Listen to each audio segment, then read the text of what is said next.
All right, let's get started. So you can pause the video and make sure you have these formulas filled out. All right, so let's move into these three problems. We're going to be using the formulas that you just wrote to be able to solve problems 1, 2, and 3. Number 1 is a problem that kids tend to get tripped up on, but it's actually pretty simple. They want you to find the slope, and slope is always the letter m. In the formula, y equals mx plus b, m is always the number that is attached to the x. So here,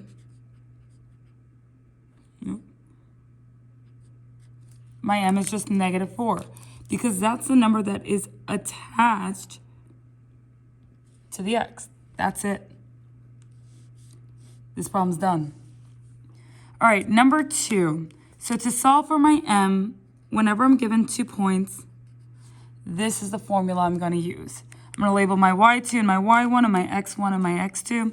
And make sure you pause the video anytime you need to pause it so that you can catch up with the notes. Pause it as you need to.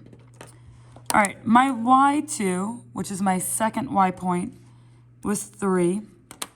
And my y1, which was my first y point, was 4. My x2 was 5. And my x1 was 3. 3 minus 4 is -1. 5 minus 3 is 2. And you just need to ask yourself, can I simplify this? No, this is actually as simplified as it will be. So this is your final answer. Finally, let's look at number 3. This is where you're using the formula rise over run. So I like to highlight where I have to look on the graph. I can see that I'm going up 3. Up means positive. I'm also going this way to get to the second point, 2 units, but I'm going in the negative direction. So this is -2. So for m is equal to rise over run, and I can write that out for us. I rose 3 and I ran -2. My negative could be in the top, it could be out front, it doesn't matter. As long as you have one negative sign in your answer, you're good to go. All right, turn the page. Alrighty, so this is just matching how many answers to the system of equations you could get. So something like this, every single thing is exactly the same. That means the lines are going to perfectly overlap. If everything on the line perfectly overlaps, everything is the same, there's an infinite amount of solutions, right? I can plug in 1, and then I'll get -7, and that'll be true for this. No matter what I plug in, it'll be true, always. All right, the next one. You could see that the slopes are the same, but nothing else is. That's going to create 2 parallel lines. The lines won't overlap, but they'll be parallel. If the lines never touch, then it's no solution. And then finally, you can see that these lines are very different. That means only touch once, which means you'll get 1 solution. And these are your 3 options for solution answers. Alrighty, number 5. So we should be graphing both of these lines. Here I have m is equal to -2/3, and my b is equal to 1. I'm going to go ahead and I'm going to graph my b first, which is +1. And then I'm going to use my slope to get a second point. I'm going to go down 2/3 because of rise over run. I will do this once more just to get another point. And honestly, you could keep going if you want to. Once you have 2 or 3 points, it should be easy enough for you to draw a line. And sorry for the delay, looking for a ruler over here. So I'm going to go ahead and I'm going to connect these. All right, this line I did in red. So my other line I will do in a different color so that it's easy for you to see. I'll do this one in blue. So my second line, my M is 2, but if I want to make that fraction so that I can have rise over run, I'll put 2 over 1. My B is -7. So first I'm going to graph my B, which was -7. And from here, my slope is up 2 over 1, so up 2 over 1. I could do it again, and I'll see that they will eventually intersect. So let me go ahead and connect this. I can see that the lines perfectly intersect. And where do they intersect? They intersect right here. Where the two lines cross, that's your solution, whatever this coordinate point is. And this coordinate point is 3, -1. So that actually is my solution. 3, -1. All right, turn the page.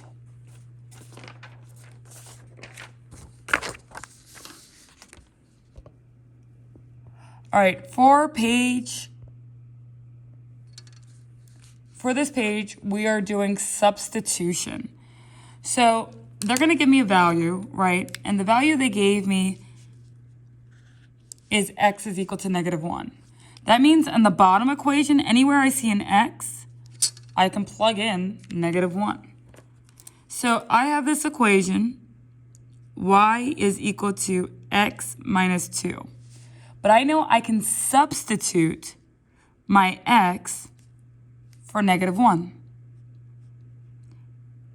Now I'm just putting in my calculator, what is -1 minus 2? And you get -3. So you have your x, you have your y, you can finally put your solution, which always has to be an x comma y. My x was -1, and my y, -3. All right, I would like you to pause the video and go ahead and try number 7. Then I will show you the solution.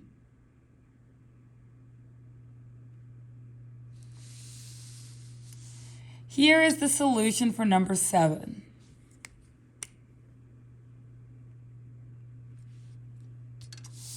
All right, let's now move on to number 8. Again, I'm looking to see what they gave me. This time, they gave me y is equal to -10. So I'm going to use this formula right here.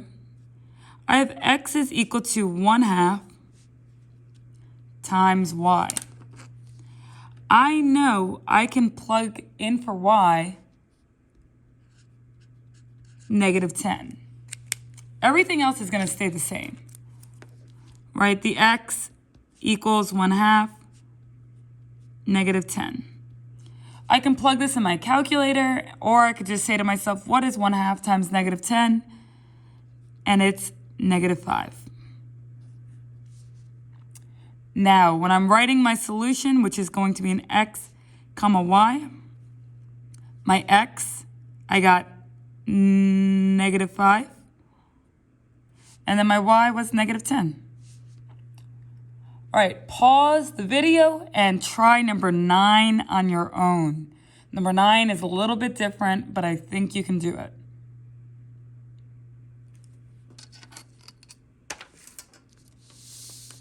Here is the solution for number 9. Please pause the video and check your work.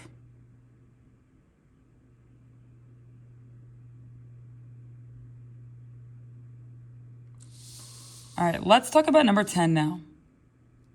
Number 10 is tricky. We're still supposed to be using the substitution method to solve, but this problem looks pretty messy. It does, right? I can see that x is technically by itself. X is equal to 2y plus 1. Technically, I am allowed to solve a problem like this using substitution. It's just wherever I see an x, that's actually what I'm going to plug in. It won't be the cleanest thing, but we can do it. Right now, I'm just writing out this equation. And I know that instead of this x, I'm plugging in this right here. So I'm going to be replacing this x with 2y plus 1. Everything else stays the same because I didn't do anything to change the rest of this problem. Why am I doing this? If you look in the line, right now, there's only y's. So now it'll be really easy to solve for this variable. My next step will be distributing this 2 to get rid of my parentheses. 2 times 2y is 4y. 2 times 1 is 2. And I'm going to rewrite the rest. All right, I need to look at each side of the equation and simplify. So I'm just going to draw a dashed line like this so that I don't get confused. I see that this and this, these two are like terms. So I'm going to go ahead and combine it. 4y plus 3y is 7y. I didn't do anything with that plus 2 yet, so I rewrite it. Equals 16. Now, I'm going to subtract 2 on both sides. 7y is equal to 14. And then finally, to solve for y, I will divide by 7.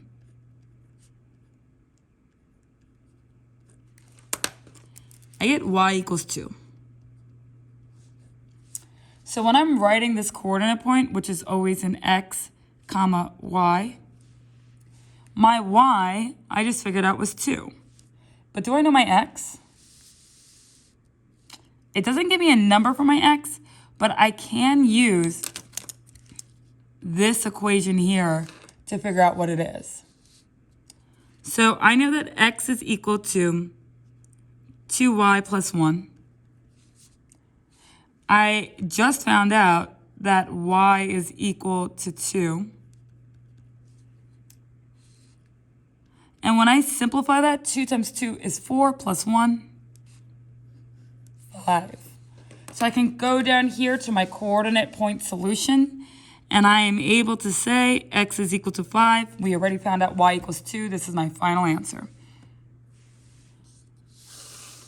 Let's look here at number 11. So number 11 is one of those problems where you're supposed to use substitution, and it's like, wait, this doesn't make sense because they're both in slope-intercept.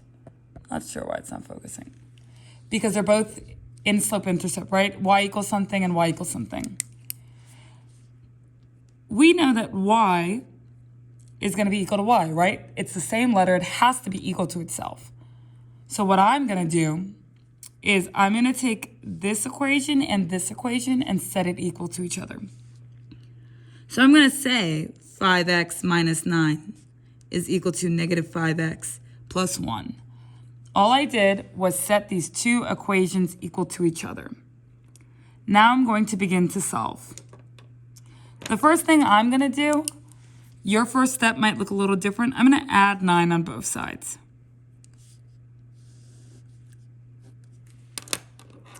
When I do that, I end up with 5x is equal to negative 5x plus 10. And again, that dashed line down the middle could end up saving you some trouble down the end. So you can do that if you would like. Next, I'm going to add this 5x. That will cause this negative 5x and this positive 5x to cancel. I get 10x over here, and the only thing remaining on the side on the right is a positive 10. Lastly, I will divide by 10 to isolate the x. And I end up with x is equal to 1. So when I'm going down and beginning to write my solution, that is always in x, comma, y, I just found out that my x is equal to 1. Now for my y.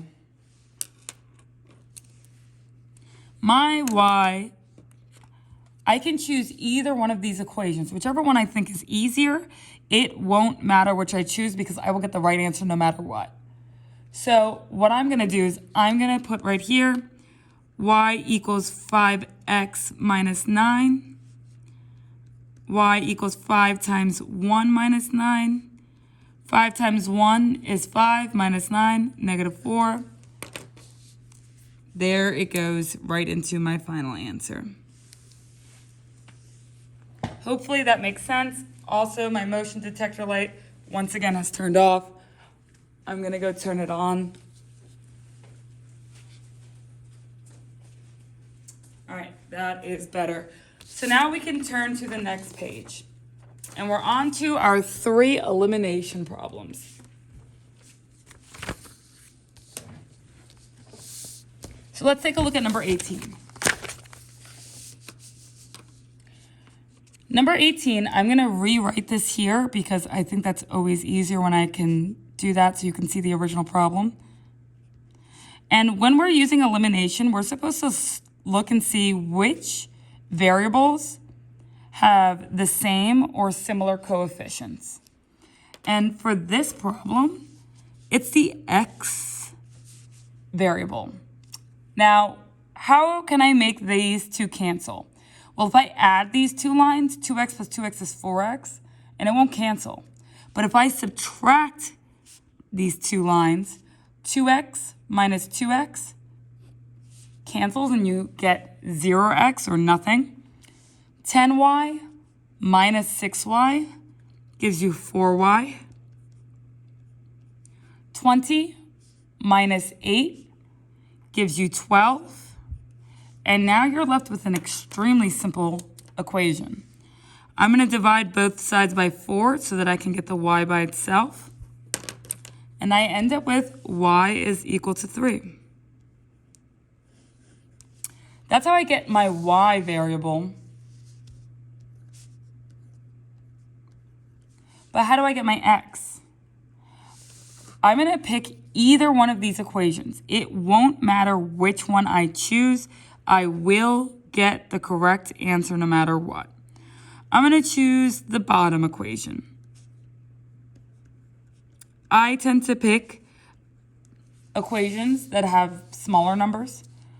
So 2x plus, instead of y, we know that y equals 3. So I'm going to plug in 3 for y.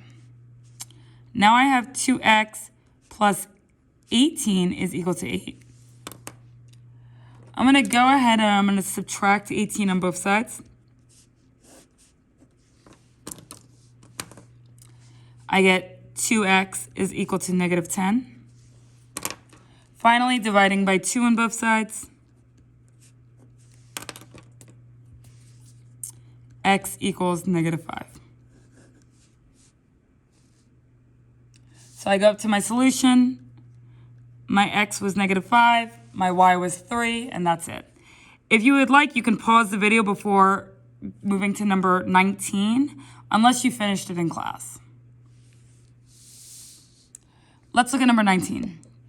So, as you can see, it's the y variables that are similar, and I need to ask myself, how am I going to make those cancel? Is it going to be through adding them, or is it going to be through subtracting them?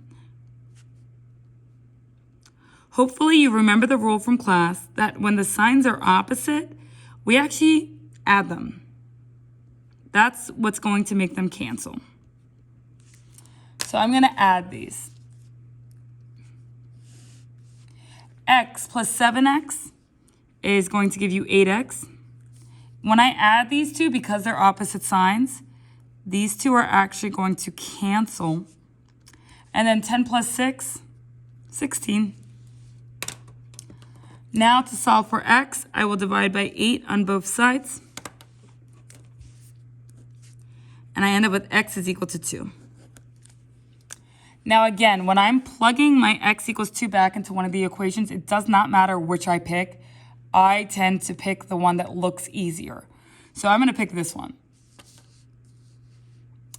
That's x plus 1/2 y equals 6. Instead of x, I know that x is equal to 2. So I'm going to plug in 2. Next, I'm going to subtract 2 on both sides.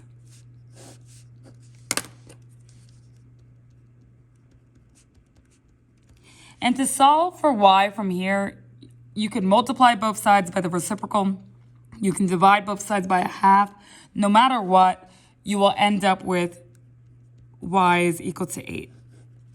And I'm going to use this and this to write my coordinate point. 2, 8. All right, number 20. This one is actually a challenge problem. So we saw these problems in class. When we don't have any matching variables, but we still have to use elimination, we're going to change them so that they do match. And I'm going to multiply these by 5. When I do that, I get 5x plus 5y equals negative 5. And because I didn't do anything to the bottom, it stays the same.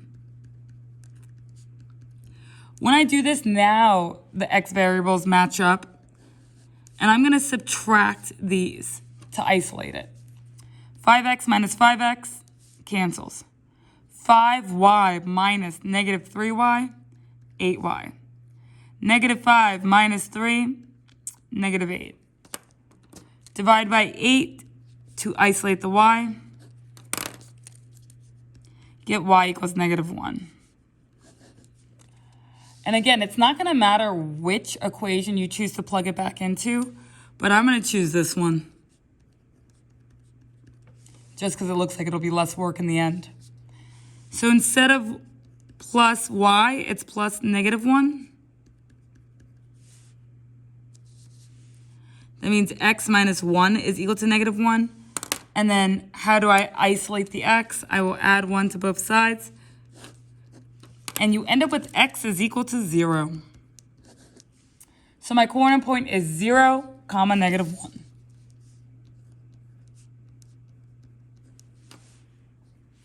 All right, let's turn the page. We are on to Unit 6 review. So looking at number 21, you're supposed to match these up. We've had lots of do nows and different type of problems that are addressing this, but hopefully you're able to tell. So looking here, this one says x is equal to 2. From here, the easiest thing would be to substitute in x equals 2. So this one is the substitution method. For the second one, what would be the easiest way to solve this? By maybe eliminating those y's, right? And then finally, I mean, you're able to guess it, right? We know that this one is going to be the graphing method. But the other reason why we know that is because you can't graph unless things are in y equals mx plus b form. And both of these look like that. So the easiest way to solve this one would have been graphing. All right, we are supposed to solve this. Please pause the video, try this on your own, and then I'll go over the answer with you. All right, y equals 3. I'm going to go ahead. I'm going to fill that in right away. I'm not going to waste any time. First, I'm going to look here. 3x plus 4y is equal to 15. I know that y is equal to 3, so I'll plug that in. Next, I'm going to simplify 4 times 3.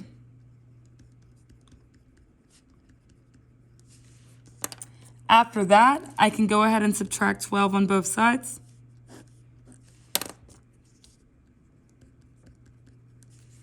And to solve for x from here, it's just as simple as dividing by 3. And I end up with x is equal to 1. Right away, I'm going to go put that here. All right, now I used this equation. The only thing I have left is this. Negative z plus y minus x equals 20. I don't know what z is, so I'm just going to rewrite that. I do know what y is. Y is 3. And I do know what x is. X is 1. Rewriting the rest.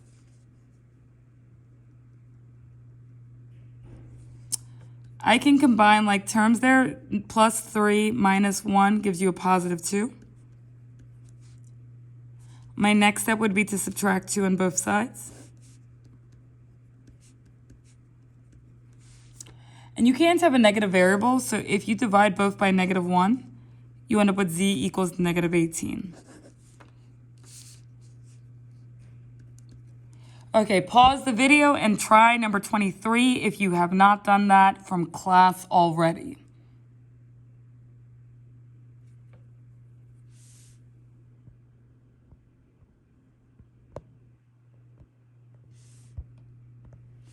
All right, here is the answer to number 23. Pause the video if you need to.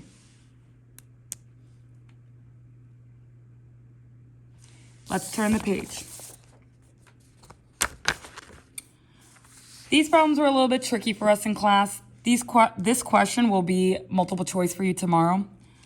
But a couple things to notice. This is a solid line, so that means you're using one of these two symbols. So it'll either be this or this. You also get this chart tomorrow. Let's see where it crosses the y-axis. It crosses at 2, which means your b is equal to 2. Now I'm trying to figure out my slope. Here I can see my slope, and I'm going to use rise over run. I rose 2, and I ran 1. I have enough information to start making an equation. I have a y, and we're thinking about y equals mx plus b here. My slope is 2, and it's attached to the x.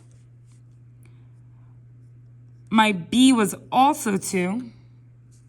I just have to figure out, will it be this sign or will it be this sign? And I need to think about the shading here. Like if I plugged in 0, 0, which one would make sense? And you need to take a second to think about it. The one that does make sense is this one.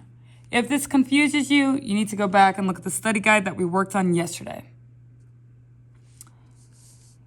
For number 24, this is a dashed line. And anytime we have dashed lines, you're using either this symbol or this symbol. So this is on the y-axis at -4. I am either using this symbol or this symbol. And the symbol I'm using, think about if you plugged in 0, would it be true or false? It's going to be this. All right, let's look at 26. Determine if 1, 2 would be a solution for the following. So you have to plug them both in. So for 7x plus 2y less than or equal to 11, I'm going to plug in 1 and 2. This is my x, this is my y. So instead of 7 times x, it's 7 times 1. Instead of 2 times y, it's 2 times 2, less than or equal to 11. 7 times 1 is 7, 2 times 2 is 4, less than or equal to 11. 7 plus 4 is 11. And this is true, technically, since there is an equal sign in that inequality. This is true, because 11 is equal to 11. Now I have to do the other equation, and I'm testing out the same point. I'm seeing if this is a solution to the system of inequalities. So instead of x, I am plugging in 1. Instead of y, I'm plugging in 2. 2 times 1 is 2. 3 times 2 is 6. 4. I end up with -4 is greater than 4, which is false. So for something to be a solution, it needs to work for both. And because this only works for both, because this only works for one and not both of them, 1, 2 is not a solution.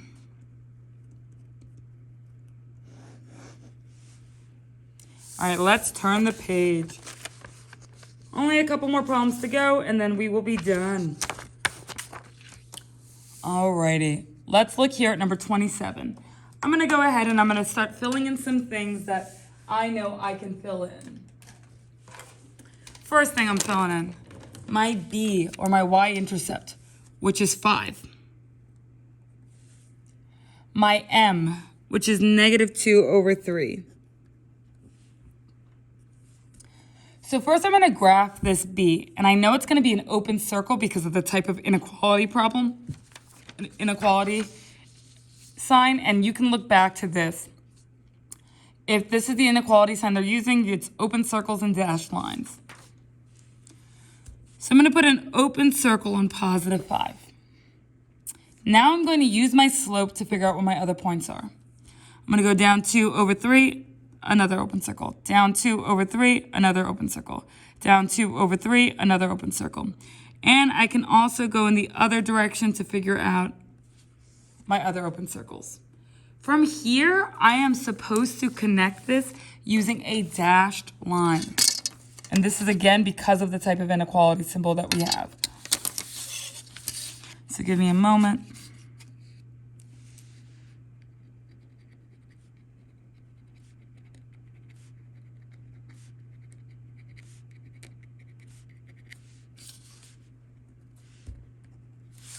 The last thing I am trying to do here is I'm trying to figure out what's my shading going to look like.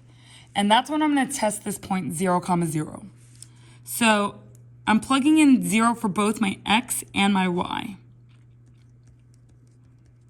And the point that we're testing is 0, 0, which is here at the origin.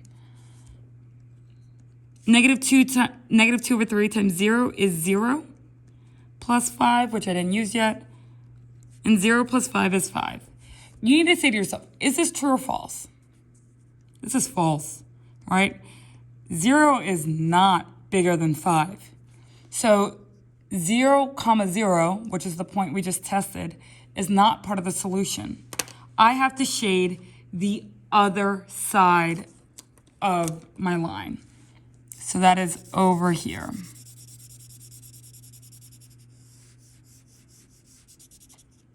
All right, I want you to pause the video and try number 28 while I go turn on the motion detector light again.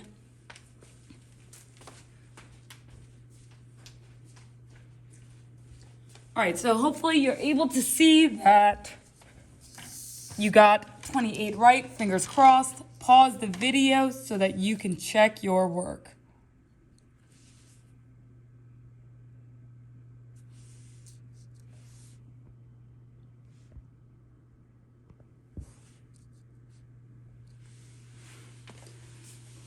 Number 29.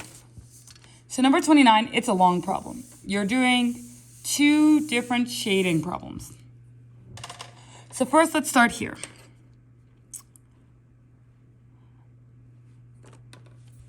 My b is -6. My m is 1/3. This inequality sign has a line under it, so I know that I'm going to be using closed circles and solid line.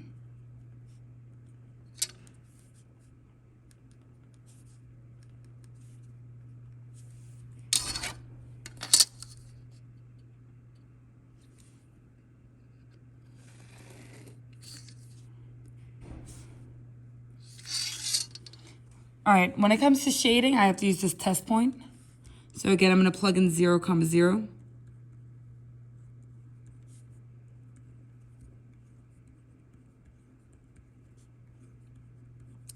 And after everything is all simplified, I can see that this is true, right? 0 is bigger than -6. So for the red line, 0, 0 is a solution. So I'm going to go ahead and shade on the side that 0, 0 is on.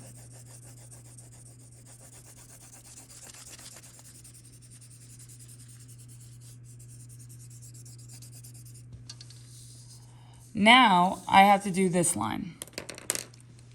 So my b is 3. My m is -5/3. This is going to be an open circle because of the type of inequality sign. So I'm going to go to +3. And from there, I'm going down 5 over 3, down 5 over 3. And I'll go the other way as well. And this line will be dashed.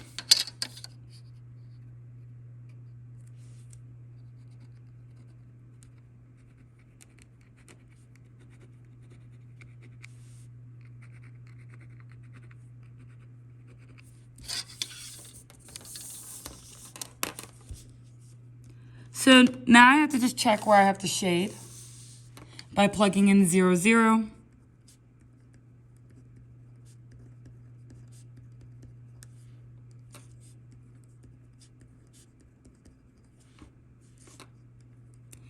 And again, I get a true statement, right? 0 is less than 3. So wherever 0, 0 is, I'm shading on that side of the line.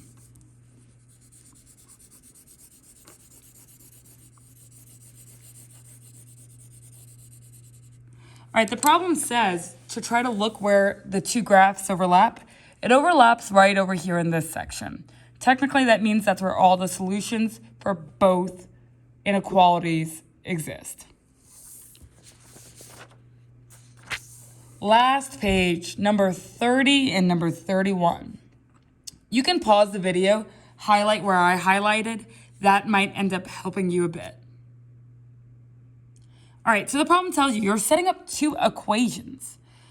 Now, there are two types of equations that we're setting up. One of the equations are going to have to do with money, which is all in pink. And one of the equations is going to have to do with the people. So we can see here that the two things we're finding is the number of adults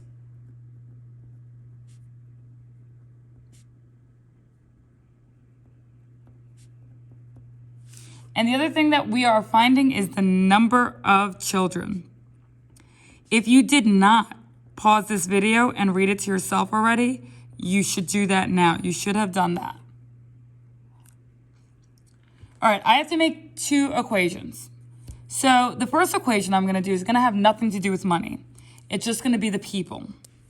So I'm going to do x plus y, which is adults, plus children, equals a total of how many people?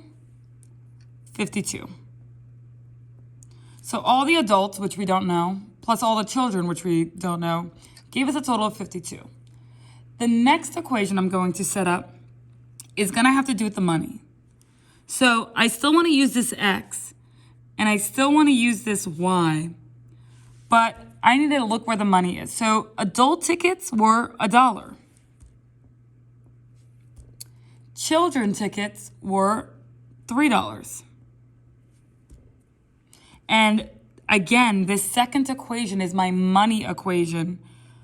To solve this now, to set this up now, I'm looking for that total money amount, which is 116.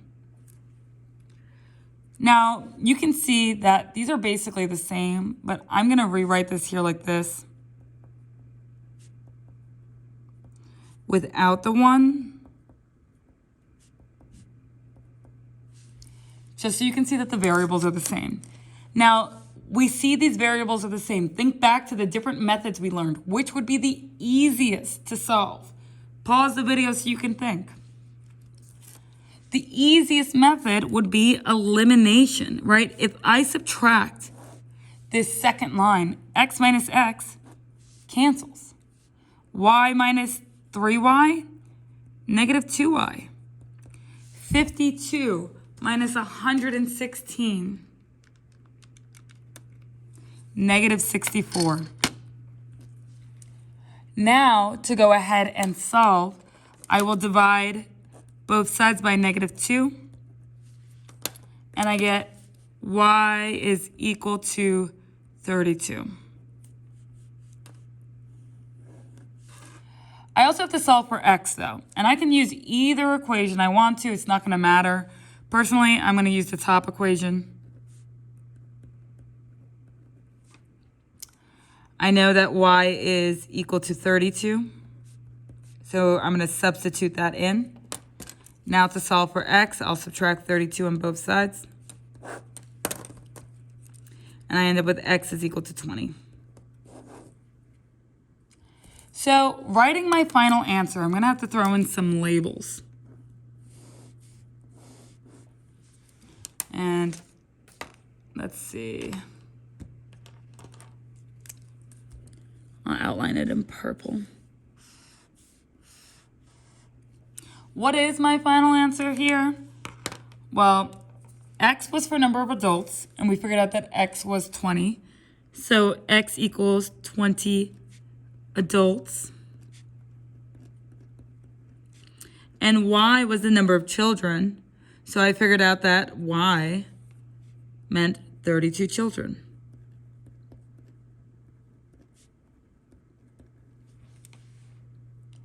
Alrighty. Number 31, pause the video, read the problem, highlight the way I highlighted. All right, so what are the two things we're finding? We're trying to figure out how much of each coin there were. So I'm trying to figure out how many quarters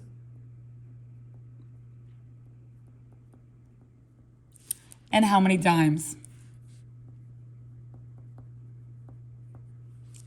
there were. Remember, one problem is going to be about like the decimal money and one problem won't. So all the quarters, which is my x, plus all the dimes, which is my y, add up to how many coins? 20. Now I'm putting in the worth, right?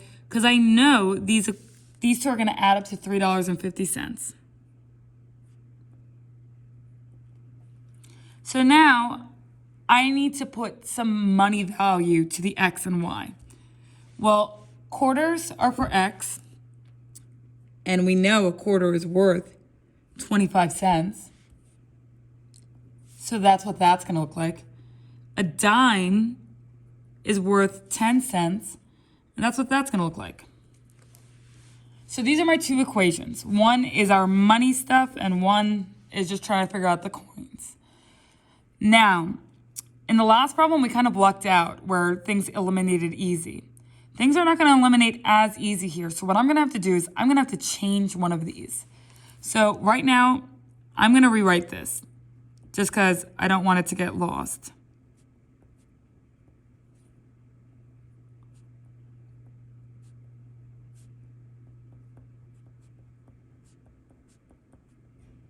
You don't have to do as much rewriting as I do.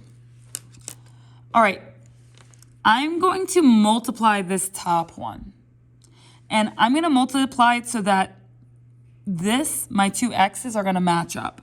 So I'm going to multiply this by 0.25. And I'm going to distribute this. Everything on the top is getting multiplied by this.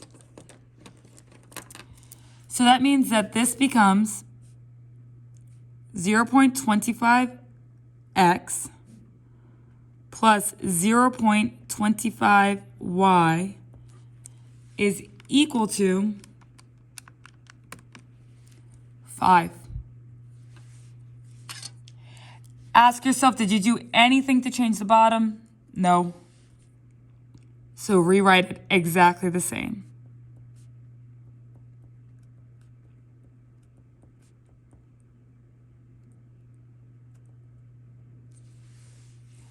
Now these two can start to easily eliminate. I'm going to subtract these. When I subtract the bottom row, my x's will cancel. I'll end up with 0.15y. And 5 minus 3.50 is 1.50. Now I'm going to divide by 0.15 so that I can isolate that y. And I end up with y equals 10. Now I have to take that y equals 10 and plug it back into either equation. The top one is very obviously the easier one to plug it back into. So I figured out that y is equal to 10.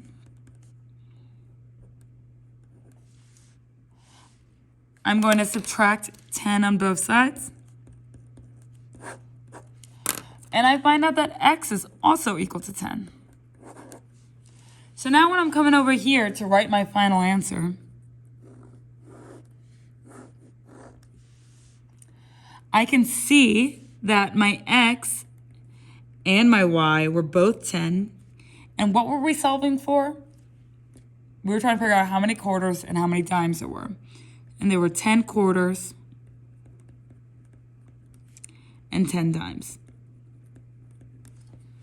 All right, that's it. Good luck.